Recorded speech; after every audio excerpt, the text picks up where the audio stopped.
Welcome back to the Garden State Outdoors and Podcast presented by Boondocks Hunting. I'm your host, Mike Nitrain. And today we got a special one here. Another one. We got a big event coming up. It is New Jersey's archery season starting off on Monday. So we're going to be doing a special episode with you guys. I got Chris, I got Rob, and I got Peyton here. Welcome, guys. What's going on? What's going on? So we are a couple of weeks into deer season before we get into the bear talk.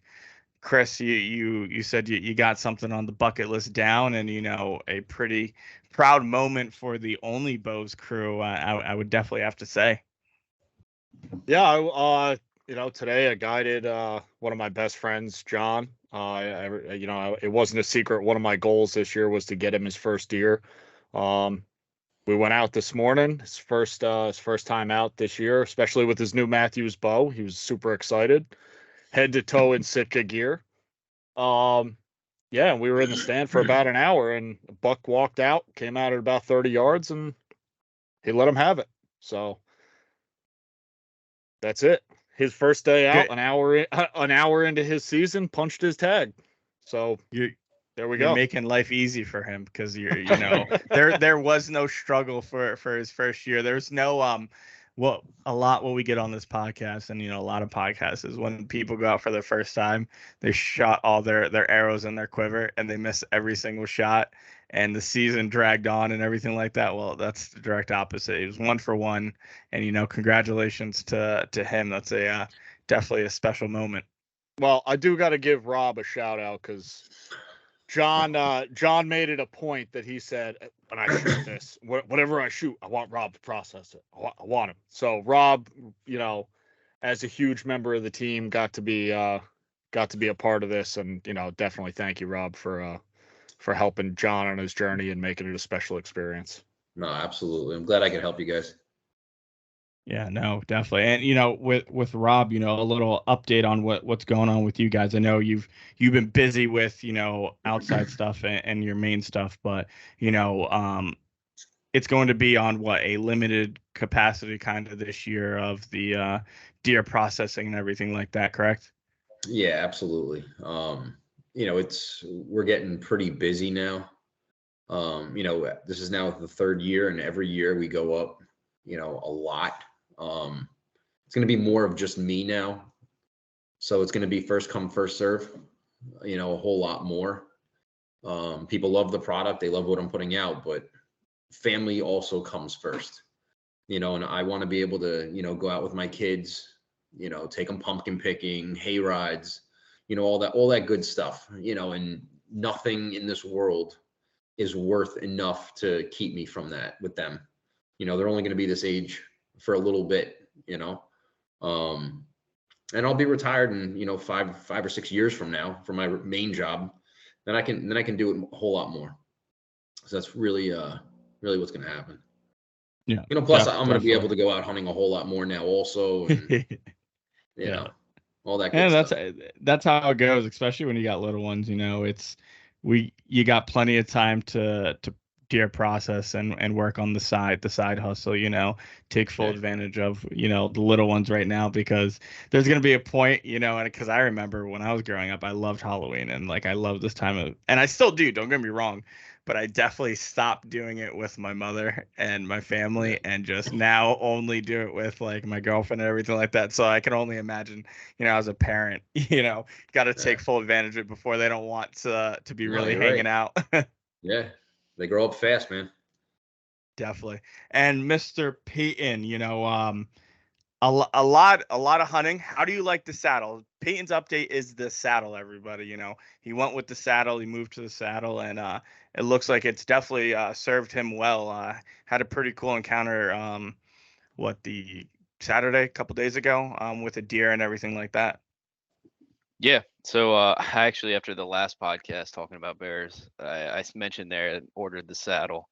I used to do a lot. Well, I still do a lot of mobile hunting. Kind of go through the woods, find the fresh sign, set up on the fresh sign, and before that meant sitting on the ground or kind of coming back to some of those easier spots with the climber. But I just feel like now it's so I can pack it down real small.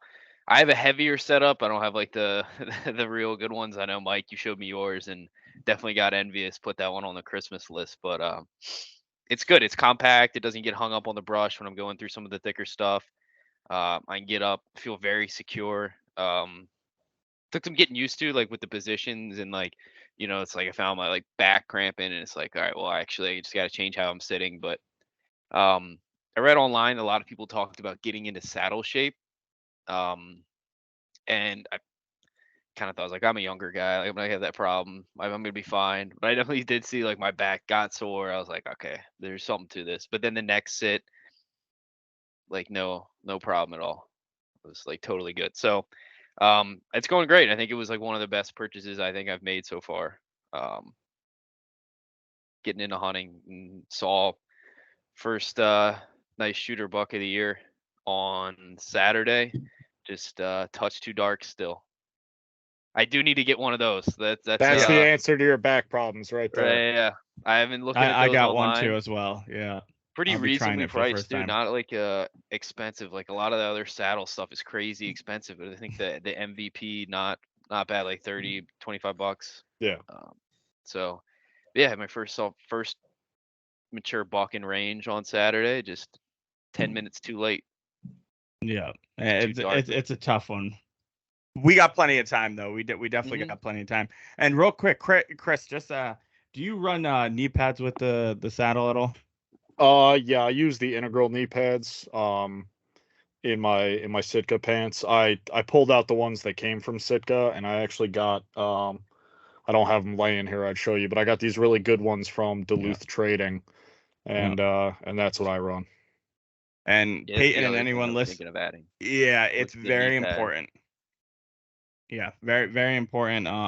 Honestly, I try to have them. I think I have tethered knee pads. And it's very minimal that I forget them in the truck, but when I do, it plays a big difference because I use, I like to change, like you said, you're changing positions, you're just getting comfortable, and part of that is using my knees and bracing them up against the tree. And I can shoot from that position too, like right just from the knees. So you put your knees in front of you and you just get into position, and it makes life pretty easy for me. But when you don't have it, oh, the knees start hurting, and especially the older we're getting, it definitely creeping up on us. But boys, we are here to talk some bear, and Jersey Bear starts on Monday. Other states have already been open, whatever the case is, but Rob, I know this is your thing. You are a huge bear fanatic. I know you started earlier in the summer and getting everything ready and everything like that. So can you take us through a little bit of what you're looking for in, for bear season, pre-scouting or going up into Monday? What are you looking for?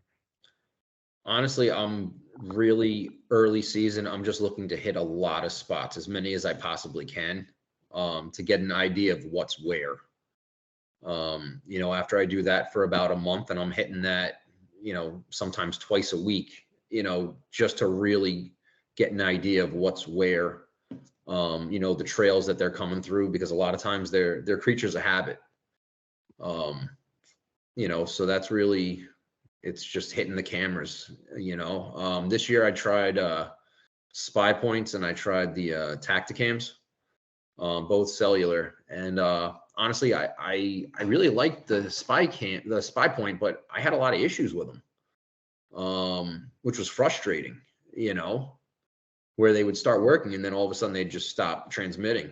The Tacticams have honestly been pretty solid all the way through. I don't know how the new ones are. I have some of the originals, and they're like Old Faithful. They just keep working. They just keep sending. So that's really it. Once I get a couple spots hammered down with some decent bears or just a lot of bears, I really just pull cameras and concentrate on those spots. Definitely. And it's, we're Chris and I were talking a little bit. It's a little different with during summer to winter. Last year I killed my first bear and it was winter, and it's a lot easier. There isn't really much of a food source at that time of the year. And right now it's they just have so much. There's just abundance of food Yeah. everywhere, so and that's kind of, I imagine, why you're running so many cameras and hitting so many spots, is because they're very active right now. They're moving a lot. They're looking to fatten up for that winter, but that could just mean, they're going to be all over the place. So when you do pinpoint a spot, like what are you typically looking for? Like, are you looking for, quantity? You looking for quality? Are you looking to try to find yourself bores? Like what exactly in that, like when you find a spot, what is the next step with that? Consistency, trying to get them on a schedule, trying to figure out, where they're coming from. That's why I do run so many cameras. Just to try to figure them out, but there really is no figuring them out. Also a big thing is, like, I love hunting out of a tree stand. My big thing is, like, Chris came with me a few times now, and I mean, we sat there for a good half an hour, just looking at trees, looking at different places, looking, all right, this is one shooting lane, this is another one, but this spot over here will give us 3 shooting lanes. So it's not just about, where I am, but the whole, I'm looking at the whole picture. Do I want to walk through their trails to get to my tree stand, or do I want to try to set up this way? Which way is the wind going? There's a lot involved, a lot like deer hunting. Just you're going after something that if you catch it off guard and you piss it off, it's going to get you.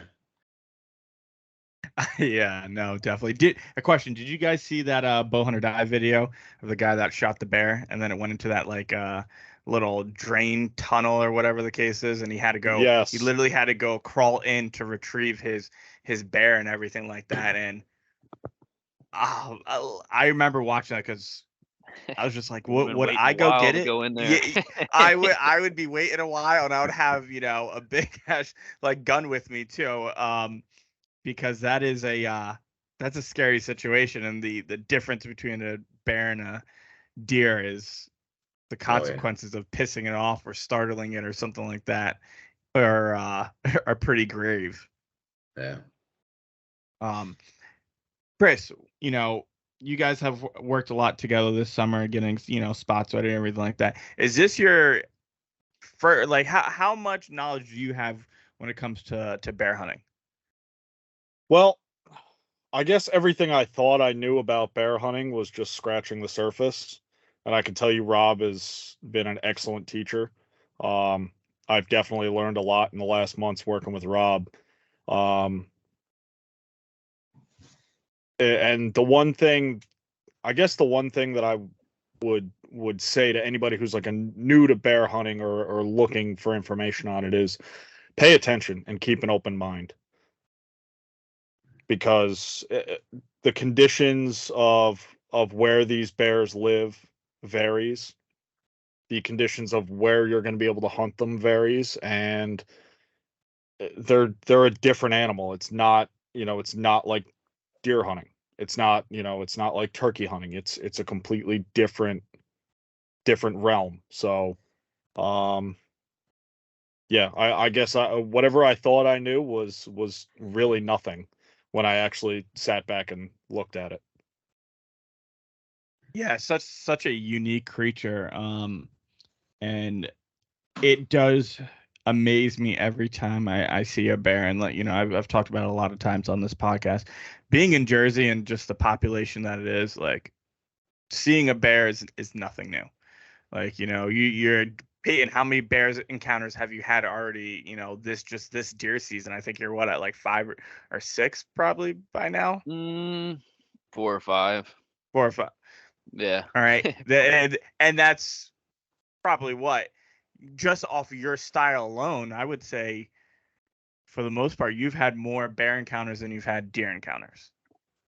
No, I think I've seen more deer. I think I've seen more deer. Just not, I've had some early season, had some bucks walk by, I couldn't shoot. Okay. Some does at dark. But like the most like bears, like in good daylight, like the most shot opportunities, obviously you can't shoot them then, but most of my shot opportunities have actually been like 2 o'clock, 3 o'clock in the afternoon with bears. Yeah, and is that something like, and it's so different. I feel like a lot of my bear encounters, it is that midday. Like, yes, you're gonna get them in the morning, you're gonna get them in the evening, but it seems like to me, and Rob, you could definitely touch on this, is I tend to see a lot of bear movement, 2, 3, 4 o'clock, like that, more earlier time than you would normally think bears would be on their feet. Yeah, this was, I don't know if you guys can see it. Yep. This Oh, was wow. all 12 o'clock in the afternoon. Mm, Jeez. yeah. A lot of my Yeah. trail cam pictures of bears, I think, have also been like at that 2 o'clock time. Yeah, but then it's, not to change the topic, but it seems like those really big ones end up going nocturnal, as the fall progresses. Like this is, I don't know if it's gonna pick it up. Yeah. Like this is now 2 o'clock in the morning. Jeez. So it's a matter of, once again, it's almost pointless, other than doing cameras during the summer just to see what's where, because everything changes. Yeah. And it's just like I will say that is the one thing. It's like bucks. When they got velvet on, so much more daylight action, obviously, because everything's sensitive, things hurt them. But the minute they turned hard horned, it's like their patterns changed. The minute, I swear, animals, when that fall time period hits, just whatever the daylight is lessens, whatever the case is, there's just a change in a lot of these animals' bodies, and the movement towards nighttime definitely has a big shift. And it does make it troublesome to hunt, especially if you're looking for bear, and everyone knows, like, if we're baiting bear in New Jersey, the last day you can bait will be Sunday, so the day before. You cannot put out active bait while hunting, or during the bear season, and you can't hunt within 100 yards, I believe, of a bear bait. And it used to be, if you were on the ground, not in a blind, just out in the open, I believe you could hunt over bait. That is no longer the case, from what I understand, which now makes it even more important. Yeah, if you bait whatever, you get them accustomed, but hitting those travel corridors. And just like you were saying, Rob, earlier, is, you got to pick the right tree. You're going to want to pick a tree that has 3 different shot angles. You're going to want to pick a tree that you don't have to access going past, walking on the same trail that bear comes in and out of this bear site and everything like that. So it's a different, but also a similar grind as well as to hunting whitetail. It's just the sense of smell, and just these animals, they can be so quiet too. Peyton, I know you've had you've been stalked up on a little bit this year, but They make no noise. It's amazing how quiet that they can get in. So big, so just, I don't know. They are such a amazing creature. It definitely does. They definitely do amaze me. But when you guys go out on Monday, what are the chances? What is your percentile you're hoping for Monday success? Chris, you could start it off. 100%. I love it. Listen. You got to be confident. You got to be confident. Got to be confident. Peyton, what about you? I've got a good feeling about a spot that we've talked about. Just based off of like kicking one up almost every time I kind of go in there. And some of the sign that I've been seeing, that's the spot that the one kind of came up on me on the ground. That was last Saturday. I went to check it out again, because I thought it'd be a good spot to deer hunt, and kicked up another bear in the exact, probably 100 yards from where that one came in on me. So, I mean, I'm feeling pretty good. I don't know if I give you a percentile. I wouldn't be shocked if I go the whole season and don't shoot a bear. Now that it's bear season, I'm just going to see a whole bunch of does that I can shoot. That's how my luck's going to go. But listen, but that's how it goes. Like when you're hunting for something you want to get, you don't see that. And then when you don't want to see bears, you're going to see nothing but bears. It's the unfortunate part. Rob, how about you? Are you going to be able to get out Monday? You working? What's the case for you? No, I took off. I took off the whole week. So Rob's getting it done. Yeah, honestly, I'm going to say 50-50. Even with all of this hard work and effort and everything that I'm putting into it, it's still hunting. I might not see anything, and I've also now gotten to a point, just like with the deer, where I'm going to wait for that target, I feel at this point, bears are hard to judge sometimes. Yes. But I'm gonna pass on probably a bunch, that I could have taken in hopes of getting the big one, Mm-hmm. And I'm completely fine with that. And if I don't get anything for the week, I don't get anything. For me, it's more important for quality than it is, at this point. Yeah.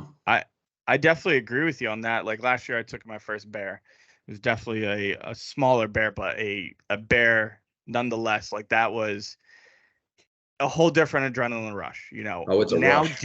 Now doing it with archery, because I felt every time, besides waterfowl, like when I gun hunt, yes, I love it. Don't get me wrong, but they're just, I don't know. I feel a little more disconnected because I'm so used to up close and personal, and every little tiny movement playing a factor into my hunt, whether I'm going to be able to harvest this animal or not. With the gun, it does make it a little easier. I'm not knocking anyone who hunts for it, especially when you're hunting out, in those big hill countries, stuff like that, and you're taking 500, 600, 700 yard shots and plus. Like that's a skill in its own. But I'm excited to really get it done with the bow, but I am going to be on the pickier side. Like I do want to harvest a good size bear. I don't need a monster size bear, but I would like to harvest a good size bear. Like you said, bears are a little harder to judge. They look so much bigger than they actually are. I know, we've talked about it, Rob, and you hear people talk all the time is, you look at the ears and everything like that, but still at the end of the day, like when you are especially newer to it, it's still like it still looks like a big ass animal to me, and to a lot of people. So, I know, don't get too discouraged, people out there. I know there is a weight limit on what you can harvest. I believe it's 75 pounds and under. I think if it's field dress, I want to say 50, but don't quote me on that. I'm not, or it's 175, somewhere like that. It's 75 and 50 dressed. 75 on the Okay. Right. So that's at least a 2-year-old, right? And that's still plenty of meat and plenty of good meat, Absolutely. So Absolutely. don't be too discouraged out there. Like, I think for the most part, bears, the cool thing that bears, though, you could tell what are cubs, and that's, you could tell that the little ones, you just don't shoot the really little ones. Besides that, I think almost every other bear that you're going to see out there is going to be, for the most part, on legal shooting limit for sure. I know for me also, every time I go out, it's a learning experience. Like I'm still learning every time I go out. Like this past season already, it was like last week, I had maybe about 150, 200 pound bear come in on me while I was in my spot, and I'm yelling at it and it did not care, and this was a tough little bear, so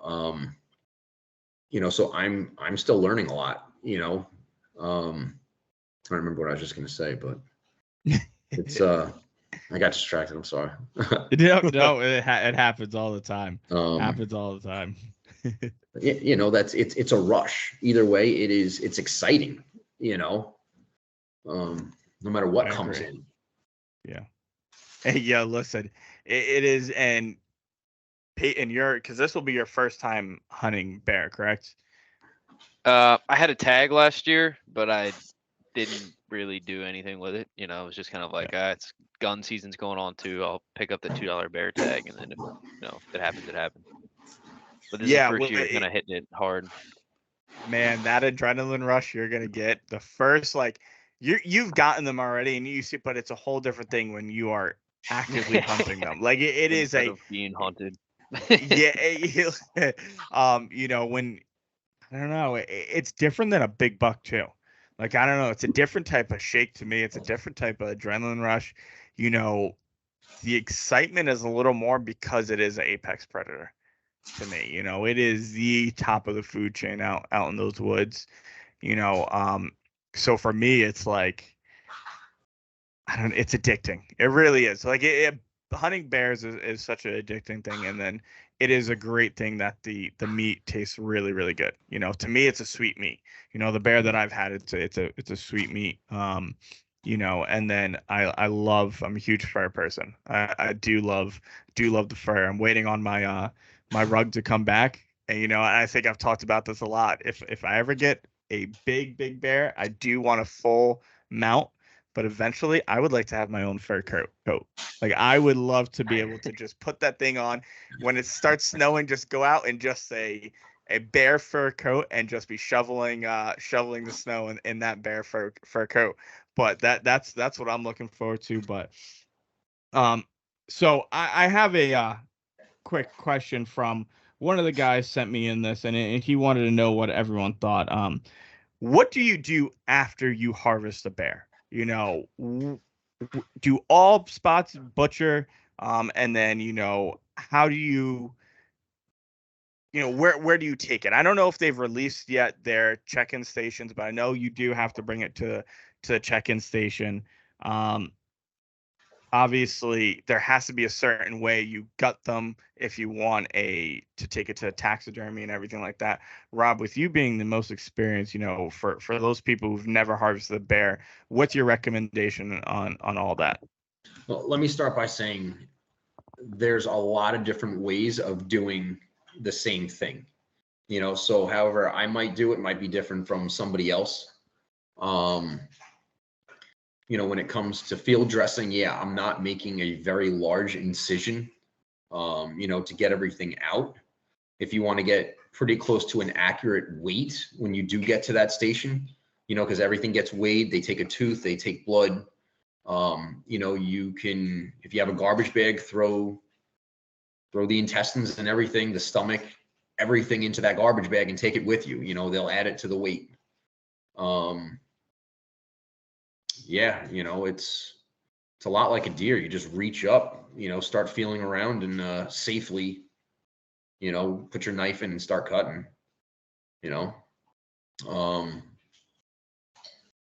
Taxidermists, depending on what you want to do with that mount. If you want to do a full mount, if you want to do there's different ways to cape them. I would honestly take it right to a taxidermist. And let them kind of do what they want with it. They're really the best ones at it. If you're going to do it yourself, YouTube, but look for those videos with a lot of views, Yep, definitely. And real quick also, and this is for, Chris, if you've heard anything like this, last year, my bear had a lot of worms. And that threw me off because I've never had a cut open animal that has had worms before. And it, I did, and I asked the guys at the bear check-in station. They said it is possible, bears, coyotes, foxes, anything that eats meat, they have the opportunity of getting worms, anything like that. That it was just in its stomach, doesn't affect the meat, anything like that. So don't be alarmed if you do cut open and you do see worms, everything like that. Yes, it is quite gross, but it's really just in the stomach area and everything like that. And once you get it out and clean it all up, everything will be fine after that. And don't be too deteriorated from the worms, even though it was a very interesting thing. But I've never seen that, and that was the first time. I know I've seen the videos in Alaska where you see them walking around and they got the worms freaking coming out their butt and everything like that, but I've never personally had that experience. And any of you guys had that experience, have heard of it? No. Damn, that was an unlucky one then. All right. um Now, another one for, and anyone wants, when you're setting up your bear site, and people should have already been doing this already, but if you didn't, what are you looking at? What are you putting into your bear site? What type of scents and smells and food, candy, sugar, whatever you're using? What works best for you guys? The Winscent 2.0 with the donut bear cartridge.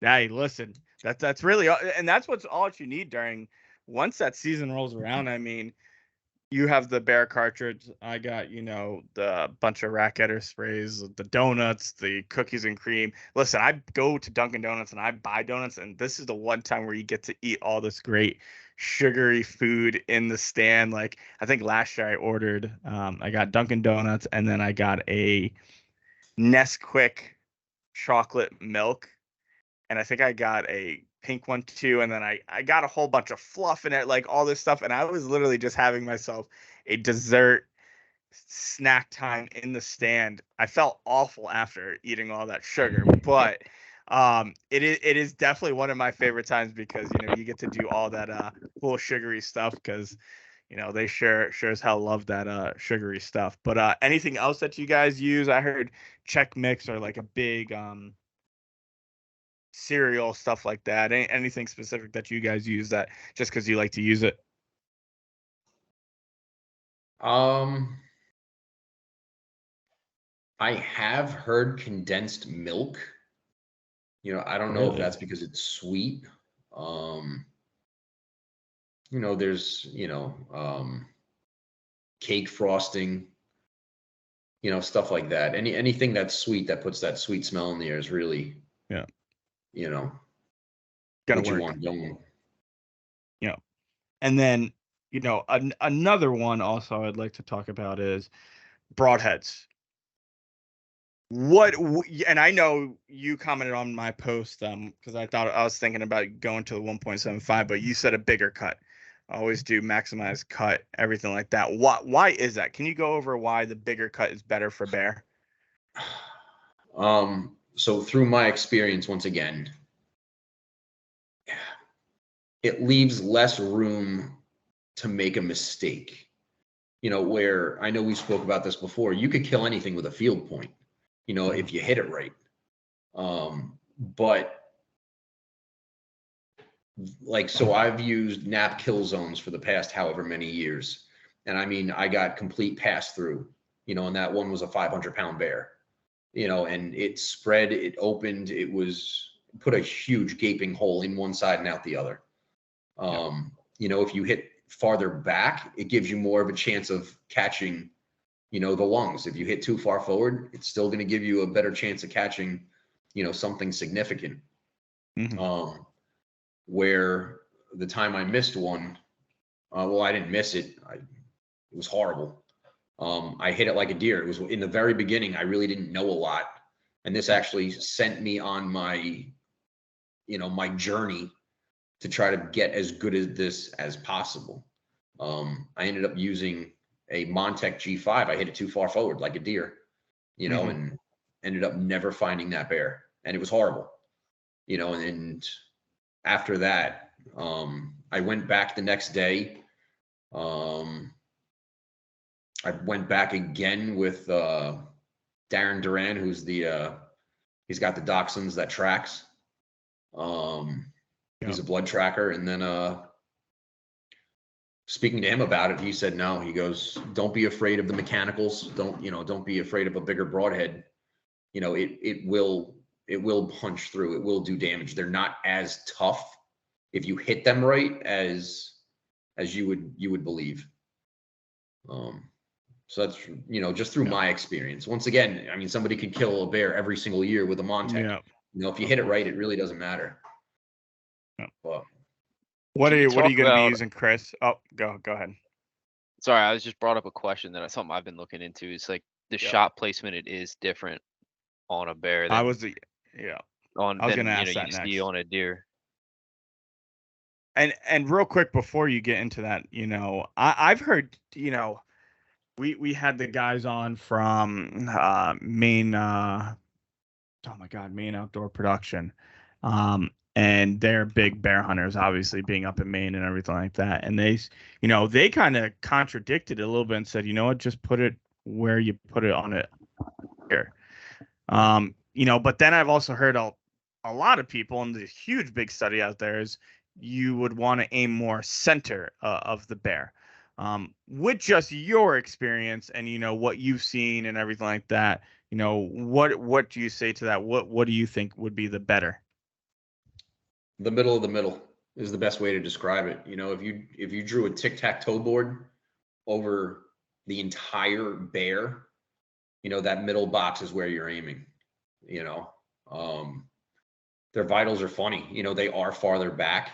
Some pictures don't show it that way, but I remember I hit a bear actually pretty far back, and I caught both lungs. I couldn't believe it. That thing, it died within 50 yards. And I thought it was a bad shot, and I ended up, it was angling away, so it was pretty good. But either way, it was the vitals are farther back in my experience. Yeah, and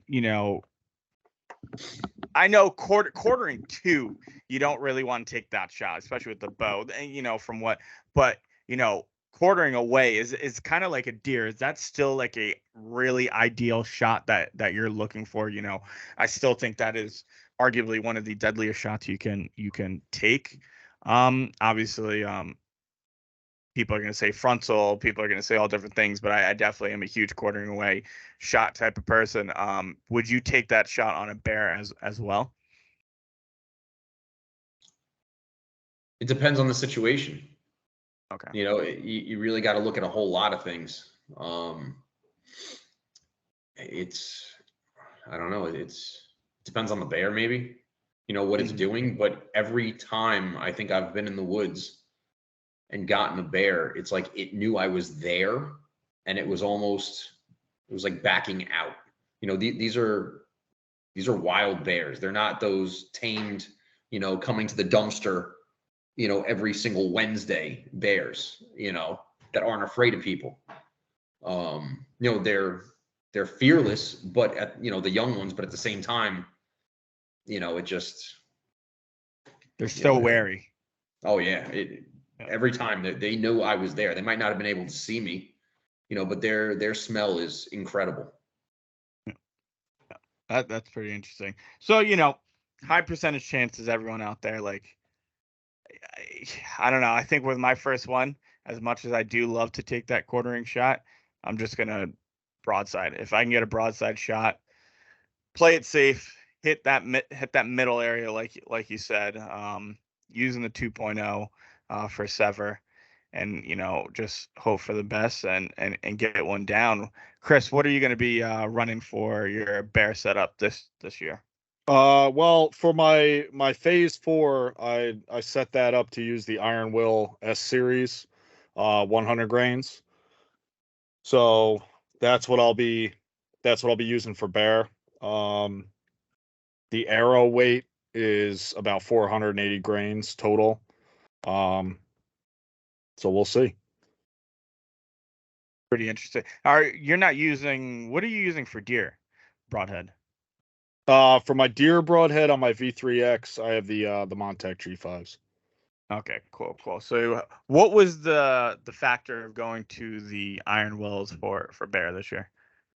I think it's a little bit more of a cut diameter than the 3-bladed Montecs.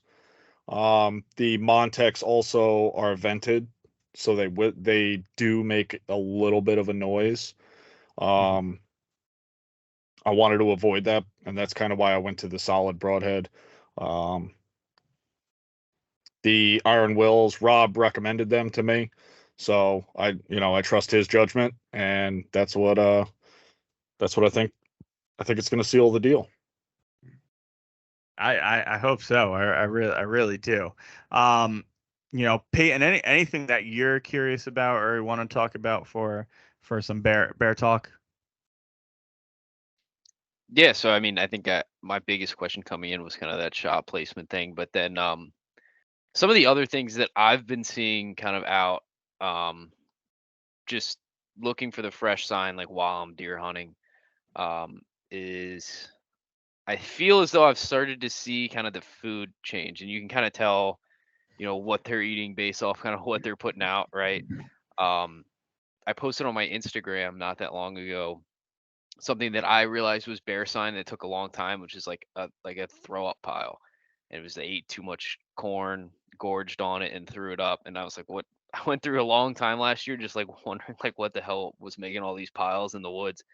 And now I've started to see it go from corn, and I've started to find them acorns. So I was kind of wondering if you guys think that they're starting to make like same thing with like the poop is like starting to find more acorns, and if you kind of think they're switching as it's getting a little cooler, a little later in the fall, if you are going to start looking towards more of that hard mass, that those acorn crops. I know for me personally, and I know Chris has seen it too when he's come out with me. There's a lot of seeds, a lot of berry seeds, like a lot. Not corn. I'm not really sure anybody's hunting for deer where we are. Actually, except for one of the spots, I haven't seen any deer on camera at all. But yeah, no, I've definitely, now the acorns are dropping a whole lot more. You're going to see a whole lot more of that, yeah, no, it's a good question. Yeah, no, things are going to be changing. It's definitely so. What bears eat, especially around this time, is because they're trying to fatten up. They are going to take full on advantage of the acorns dropping, just like you would have deer. Shrubs. They actually eat, which I didn't know. They actually eat a lot more insects than I thought they did. A lot of grubs, stuff like that. Obviously, honey, anything like that. It's not. People always think it's not as much meat as you really think. Obviously, they're opportunists, and if one comes along, or if they got some meat coming along, but acorns, seeds, like anything that has a seed in it is going to be edible for them. So I definitely agree. If you're looking to set up at a spot, say Monday, just walk out into the woods, finding a acorn flat, finding food just in general. Obviously in Jersey we can bait, for deer, so that's why you see a lot of that throw up and everything like that. But if you can get to those crops, any type of standing crop, they're going to be in. There's a really high chance that they're going to be in those crops. And you could ask any farmer around, the state or the states that have standing crop of how much damage bears do to corn crop and stuff like that. And it's because they like to eat in it and they like to roll around. And I've seen bears nap in in corn and everything like that. So I definitely agree that it makes sense. And it's acorns are the food of choice in the animal world. Like everything right now is going from squirrels, chipmunks to birds to deer to bear. So it's, if you want to get that on a higher percentage, I would definitely look for that as well. Anything else? Because I know you've been doing, like you said, you've been doing a lot of research and you're going into your first active time hunting bears this year. Yeah, the other thing we talked about, Mike, and it's where we hunt, it's a lot of swamps, and it seems as though, like, from what I've found is that, and kind of where that bear came up on me from was from that, like, the lowest and the deepest swamp. And I've started to find that it's almost as if like the bears have kind of pushed the deer up into kind of some of the higher country. You got some higher swamps, like smaller pockets of briars and stuff, and it's like almost like the bears have kind of taken over. And Rob, you just said that you're not getting any pictures of deer on camera, and it's like kind of like, can you deer hunt and bear hunt at the same time? Because you can in New Jersey now. It's like the earn a doe is over, so now it's you can shoot whatever walks out for deer hunting, and you obviously got bear hunting. So do you think you need to pick one, or do you think there's maybe a possibility that you might set up on a sweet spot that you can punch 2 tags in one day? Oh, absolutely. It could definitely happen, if you're in the right places. Where we're setting up, it's a lot of swamp. They love that, that type of terrain. God, I don't know how many years back it was, but that bear that I never found ended up going into like a dried out swamp bed. And I mean, we were belly crawling through briars and stuff trying to find this thing, following the blood trail. And in that muddy area, like we found a bunch of caves, that they had dug out, which that in itself was nerve wracking because you're crawling up on something, that you don't know if anything's in there. But yeah, it's all swampy areas, they love it. I don't know if it's, it cools them off when it's hot, protects their skin, with the mud. Probably. Yeah, absolutely. I would definitely, you definitely can. I don't know how many times, both on camera and in person, where I've had deer and then a bear and then deer right after. I've actually had a hunt where, and I will never forget this hunt. It was one of the craziest hunts I had. I had seen like 6 or 7 deer already this hunt, but I noticed that there was this one deer that was limping. I think it fractured whatever it to its leg, and it was limping. And I saw it, and then I saw it disappear into the woods not too far out in front of me. And maybe 2 to 3 minutes later was a big bear, like right on its tracks. And this bear actually came right in front of me where I was, and I tried shearing it away. He laid down, looked at me, did not give one crap that I was there, then got up, slowly walked away, and the way he came out, a deer, I think maybe like 30 or 45 minutes later, came right in the same direct path that he had just walked out on. So it's definitely possible. Now, if you're looking to just kill a mature buck, is there a possibility? I still think yes, but I think the number definitely goes down on percentage. Usually my mature deer, they don't like to be bothered too much. And they will go to a different bedding area that they feels better for them, just because I really personally they just don't want to deal with it.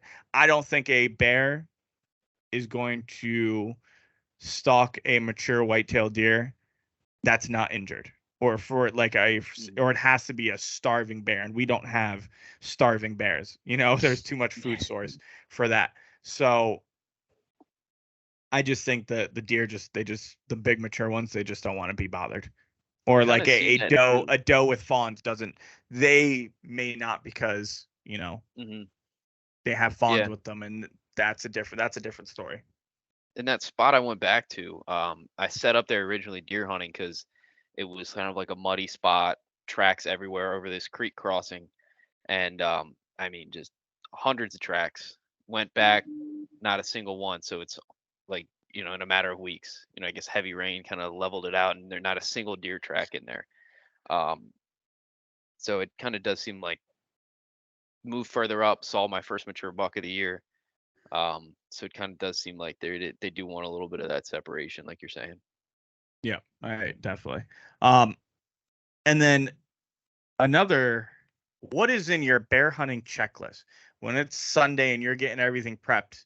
And anyone can answer this. What are you making sure is in your bag? What is your preparation that you're running through in your head? What is something that you got to have with you when you're going to the woods to hunt bear?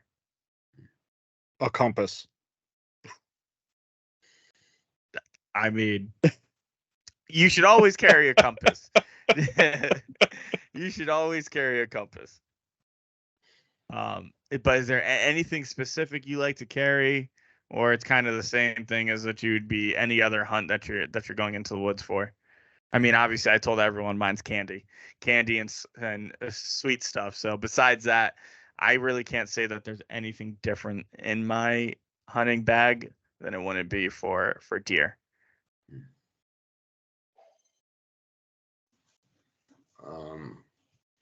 I guess I pack more water for me. You know, I usually don't eat at all. You know, I kind of go into my own, almost like a hibernation mode. You know, it's hunt mode where I don't eat all day. You know, if I'm thirsty, I'll drink the water. So I'll bring a couple extra bottles, you know, something like that. You know, but I'm in there to hunt from sun up to sundown. A couple knives, you know, battery charger, a solar one, you know. I know we've spoken about this before, but definitely let people know where you are, you know, where you're going to be. You know, accidents happen. You know, if somebody doesn't hear from you, you know, safety first, no matter what. You know, that's really it for me. Anything else for you besides the compass over there? Smarty pants. I would almost say the same thing as Rob. Some extra snacks, some water, you know, just be prepared for a long sit, because it could be, you know, 10 minutes in the stand and bang, you got them. Yeah. Could be 10 minutes before last light, you know, so. Yeah. Or it could be not at all. You know, there were years I sat and I didn't see a damn thing the entire week. You know, it happens. That was me last year, where, I mean, we didn't see a thing. And obviously last year was a little different circumstance, and, you know, they banned the hunt and then halfway through. But I mean, I didn't see a bear up until the last hunt, and then I saw 3, and then I just capitalized on the first one that gave me a shot. But you know, you just don't know. And with it only being a week, it kind of makes every hunt is kind of crucial. And, you know, every sit that you're doing. So you got to really take advantage of the 6 days that you really have. And because it's not like deer, it's not like all the other hunting, because, you know, look at all the time that we have. And, you know, to kill that one buck, you know, we could take from all the way to September to really till technically February, you know. And you could be planning and setting the stage and playing that tic-tac-toe game, you know, and that chess with the deer and hunting the right conditions, where you really kind of got to go after it with the bear. I'm not saying, you know, wind is going to be crucial, but you got to have multiple kind of spots just in case, you know, because I don't think you can really afford with just 6 days not to hunt and to take a day off with the bear. Yeah, absolutely. One more question, you know, and a little topic for me. With this beautiful weather that we have on the horizon, we got a cold front. You know, what are your expectations with the cold front? It definitely, like deer, you imagine with bear, it's going to get them on their feet, moving a little more. I think like the low on Monday is going to be 43 degrees. And that's pretty damn good with just the high of 57. So those mornings, you know, that basically that whole week is going to be in the high 40s, low 50s. So taking advantage, I think, of this cold front is going to be crucial. And we should see a lot of bears on the ground just throughout the state and everything like that. Would you guys agree? Cool. Yeah. All right. Yeah. Cool. Anything else you guys want to talk about? I want to keep this one a little short. And anything else out there, guys? Honestly, from me, just remember safety first. You know, if you're not positive about that shot, don't take it. Yeah, just be safe, Yeah, definitely. This like we said, this is a different beast, and it's this is something that can have consequences if you don't want to injure a bear. You do not want to wound a bear and go out tracking a wounded bear. That is the most dangerous thing you can do. But take high percentage shots, and hope everyone can shoot straight, and I hope to see a lot of bears hit the ground. Chris, anything from you? I know you're the quiet producer type who takes in a lot of stuff. I think every episode that we've had Chris on, except for the one that we just dropped today, where he had no choice but to talk. He's usually the quiet one. Even on the lives, he's usually more of the quiet one, and usually the computer is typing away, but not today. No keyboard action today. Well, I mean, Rob touched on it. Safety first. Definitely let somebody know where you're at and be cognizant of what you're doing and, your situational awareness in the woods, because let's face it, some of these big bears, they're, they are the apex predator.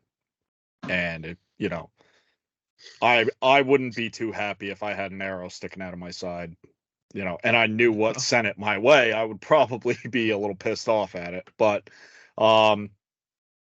a second note in addition to that, I guess, would be make sure you have a lot of good friends, and a full cell phone battery, because if you do shoot a bear, if you think you're out of shape trying to drag a buck out of the woods, you're in for a surprise trying to get a bear out. Yeah, absolutely.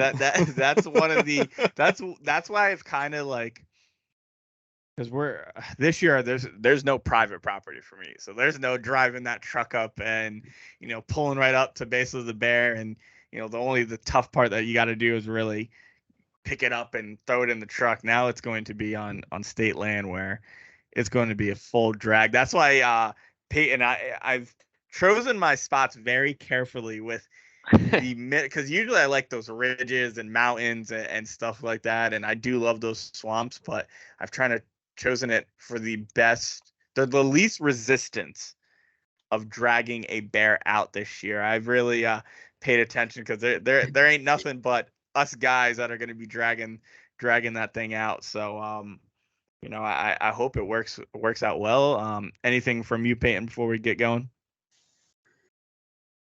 Oh, not too much. I guess hopefully I have more in a week or so. I'm very new to it myself, so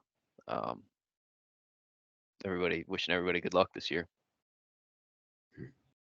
Chris, Absolutely. Rob, I appreciate you guys coming on. It was a pleasure. Always love chatting with you guys. Everyone who's listening, I hope you guys enjoyed this episode. Go check them out. The link is going to be down in the description below to their pages. Anyone heading out, good luck. Stay safe.